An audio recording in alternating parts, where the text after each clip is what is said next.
What's going on? 22 here, showing you how I ship books. Now, everything on this table is everything that you could possibly need to ship comic books, okay? The reason I'm doing this video is because I purchased a ton of things on eBay, and I've noticed lately a lot of people are trying to, get rid of books, but they don't necessarily know proper ways of shipping comic books. And I'm not saying that there's one way to ship comic books. Comic books come in different sizes, different forms. Most of what we're going to be shipping out today is going to be modern books. So you will have to adjust some of this if you go to like silver or golden age, things like that, where they're substantially bigger books. But this will give you a nice basis to go off of when shipping comic books. Another reason I'm shooting this video today is because I have to ship out this stack of books that my guy Cliff on Comics won for me through the Monday night Top 10 Alternatives. So let's show you all the books real quick of what Cliff got. He got this Franklin Richards Fantastic Year. He got Spider-Man The Black Cat Strikes #1. Captain America Reborn #1. This is a 1 in 25 variant, if I remember right. And Batman Fortnite #5. This is also another 1 in 25 variant. Nice little stack of books. Let's go ahead and let's go over the supplies that I have on the table so that you're familiar with them, and I'll have a link. I have a list of them in the description below, so you can make sure to have this stuff kind of ready, and you can do this as we go, or watch it real quick and then come back and do it as we go. First up, I have bags, okay? Now, I use these bags right here. These come from mycomicshop.com, so if you order bags from my comic shop, or you order comics from my comic shop, then you should get these kinds of bags. I like to use these for two reasons. It stacks them quite nicely and keeps them nice in a brick if you're shipping multiple comics. It also adds like an extra layer of like water or liquid protection. You can do the same thing with a gallon size bag from just your kitchen, especially on modern comics. Now you will be limited on how many you are able to fit in there. However, still, you should be able to cut this top piece off fairly closely to the ribbon and then be able to put your comics in this gallon size bag. Alright, next up I have these 11 by 7 and 5/8 pieces of cardboard. There's two of them. They're not super thick, but they're not super thin either. So these will be going around the comic books. Painter's tape. Painter's tape is a must, an absolute positive must. You need painter's tape. Don't sit there and just do this with Scotch tape. Don't do this with packing tape either. Don't do it with packing tape. You will need the painter's tape when dealing with the actual books. We will use the packing tape for packing the books later on. Alright? This is for outer mail stuff. The same goes for my bougie tape setup that I have here. We can talk about that, but I'm sure most of you will not have it, and that's fine. You don't need it for this. Of course, everybody's favorite is the Gemini Mailer. If you get comic books, you should definitely be holding on to these Gemini Mailers and reusing the ones that are reusable. If you get them in and they're all dinged up on the corners and whatnot like that, do not reuse those. Go ahead and recycle those. Keep the ones, though, that are in fairly good shape. Pull all the tape off that you can and reuse it. Also, bubble mailers. Those are a nice way to mail out comics. This one here is an 8.5 by 11 1/4 interior dimensions. Interior is the key measurement right there. You need to be able to have it big enough to fit your stack of comic books. So make sure that when you're doing this, you get proper measurements. What you're going to need to be able to fit said stack of comic books. Also, if it's Silver Age or Golden Age or something like that, it's going to be different. So, and then there's the old trusty envelope right here. It's just a normal office envelope. Yes, I think these are okay to ship and mail comics with if you do it properly. But you have to do it properly. Otherwise, It's a whole mess. Ain't nobody gonna like you. Just saying. The legal size priority mail envelope. These fit Gemini mailers absolutely fine. You can put a Gemini in here and you can mail it priority mail if you want to have it covered up, or if you want to give like another extra layer of protection. The big thing about these is like you also get, when you're shipping priority, you get insurance. It's like up to, I think it's $100 that you get, so that's nice as well. Like already bought into the postage. It is a little bit more expensive, but on average, these legals cost me about $8 to ship a book, where normally if I just do a Gemini, it's about $6 and some change. So what I like to do is I like to do an alternating stack. So I'll have, usually I like to put my least expensive comics towards the outside, because if something does happen, then at least those are not, the expensive ones. But I alternate them, so I'll make them facing each other, and that way the spine's on this side, you got the opening on this side, and there you go. And they sit and they stack nicely. They stack flat. Even with like a book like this that's really super, like it's thicker than most comic books, even with that, it does not matter, because you're taking the spine from the other one, and you're sticking it opposite. So, get a nice stack like this. Now, from here, I like to put them in a bag. Now, the reason I like the bag is because then I don't have to have tape necessarily on the books themselves, putting any pressure on any sides, because there are spines on both sides now. However, if you don't have a bag, or if you can't find a bag for them to fit in, that is absolutely fine. I would suggest taking tape and putting tape on the top and the bottom, right? That should be enough to keep them from going, up and down, and keep them as, close to being a brick.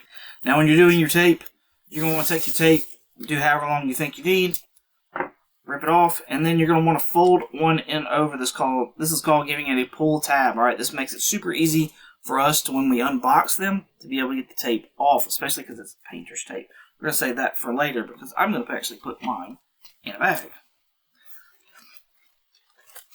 I'm going to go ahead and I'm going to show y'all the gallon size bag first.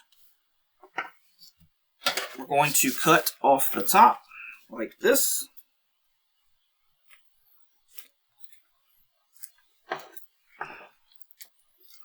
We're cutting super close to the top of the zipper,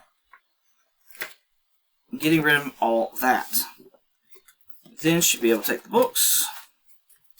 But you can do it like this.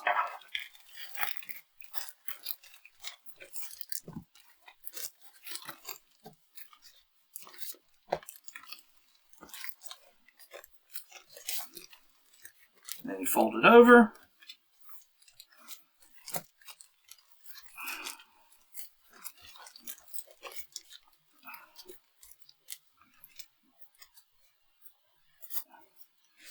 And you tape it down. That gives you a nice little brick. And then you can use another gallon to go over the top to cover this top right here, and tape that, and you should be good to go if you're wanting to put a bag on it. I would cut up another bag, but I'm not going to do that because I don't usually use the gallon size bags. Alright, so here's my bag. Put it in there, fold it up and over, take the tape, put it right here, and done. Then fold this over, put another piece of tape right there.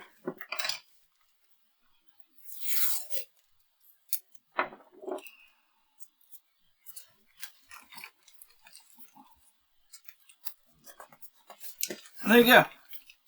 You've got a nice bagged up set of comics. And so far we've only used 2 pieces of tape. The next step is to put said comics between 2 pieces of cardboard. Now, of course you'll have one on the bottom, and then you'll have the one on top. What you're going for here is you want to create space between the comics and the edge of the cardboard. You want the cardboard to show all the way around your comic books. This is going to be an extra buffer when in shipping to sit there and keep the books from getting damaged if, you know, something were to happen. What I like to do is I like to do 3 pieces of tape. I like to put one at the top, and I go from the top all the way to the back. The reason I like to put the pull tab on the back is because that's just extra pressure that's not being put on the books then, at least immediately on the books. So, do the same thing on the bottom.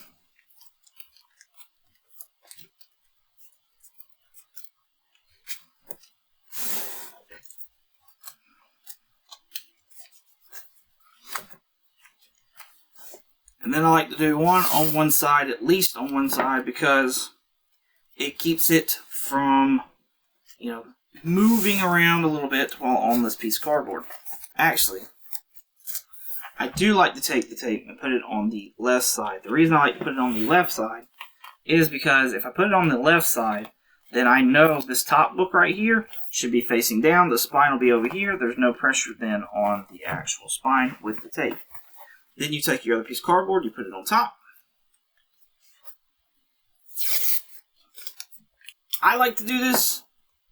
I don't think you have to do this though. This is just something I like to do, and the reason that I like to do it is because it makes handling the stack easier when going into the Gemini.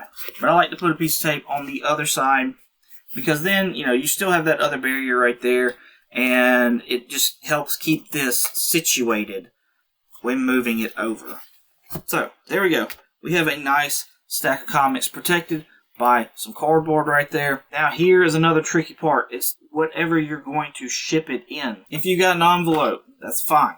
I don't see any problem with shipping books in an envelope. Honestly, I really don't. Especially like if you've already put them in plastic, you try to protect them from getting wet.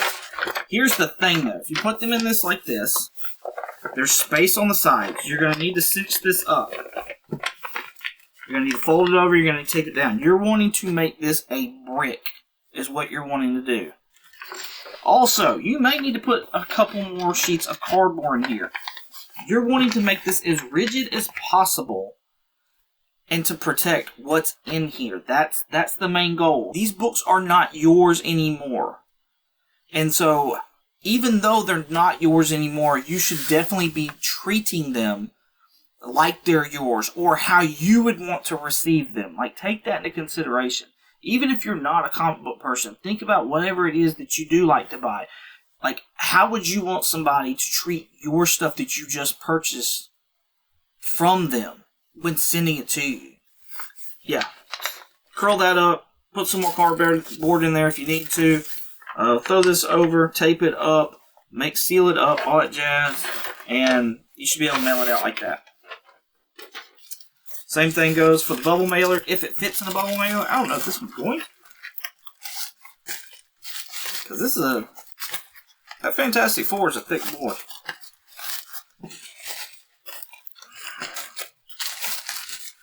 The reason that people like the bubble mailers more is because you do get the added protection of the bubbles inside the envelope. So this one would fit in the bubble mailer. Put it in there.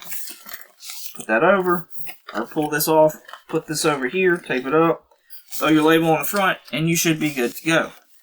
Like I said, key here is to make it as rigid as possible. You don't want people, especially the mail folks, to be able to bend it to stick it in a mailbox. You want them to have to work to do something like that if they're going to do it. And then, of course, there's always the Gemini Mailer. So, a lot of times you don't need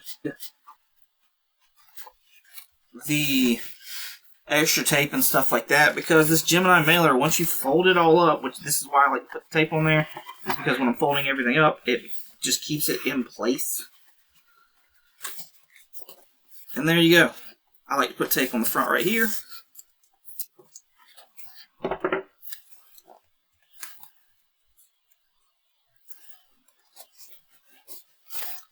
That way it holds it down. Then I can fold this over, fold that over. Then comes the shipping tape, alright? This is the only time you will use this shipping tape. Take this, go over the front, all the way down, throw you a label on there, and you can ship this out then just like that. Once you put the shipping tape on there, don't forget that. If you just leave it like this, that's not going to ship. You know that, I know that, the shipping people know that, everybody knows this. However, if you get it all secured and everything, you can take this to the post office and you can ship your comics just like this in this little Gemini mailer. Hopefully this is helpful for anybody out there who is trying to ship a comic book and ship it nicely and maybe get some good reviews on their shipping on like eBay or Mercari or something like that. If you have any questions, please don't hesitate to leave them below. I'll answer as many as I can with as much clarity as I can. If you have any suggestions, I don't mind seeing those in the comments as well. Like I said, there's no absolute right way to sit there and ship comic books.